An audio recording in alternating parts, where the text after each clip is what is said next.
పల్లెటూరి ఊళ్ళో సాయంత్రం ఎండ మెల్లగా తగ్గే వేళ చిన్న చౌకల్లో మంట వెలుగుతుంది. మట్టి వాసనకు పువ్వుల సువాసన కలిసిపోతుంది. ఆ క్షణంలోనే అమ్మ చేతి వంట మొదలవుతుంది. పులుసు, కూర ఆవిరితో ఊరంతా నిండిపోతుంది. పిల్లల కళ్ళల్లో వెలుగు ఆ వాసనతోనే పుట్టుకొస్తుంది. అదే చిన్ననాటి సంతోషం.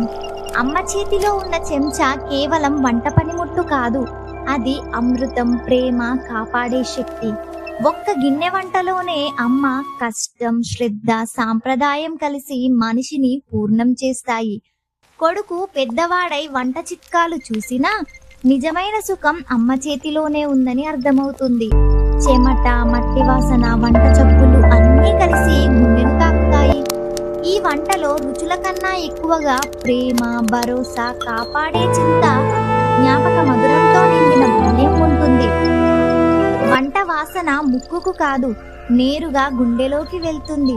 అమ్మ చెయ్యి వాసన వంటలోనే కాదు, జీవితమంతా మన కోరి ఆశలా వెంటాడుతుంది. అమ్మ వంట అంటే తినటానికి మాత్రమే కాదు, మనసు, గుండె, జ్ఞాపకాలు, బాల్యాన్ని పూర్ణం చేసేదే. మీకు కూడా మీ అమ్మ చేతి వంటలో ఇష్టమైన వంటకం ఏంటో కామెంట్ చేయండి.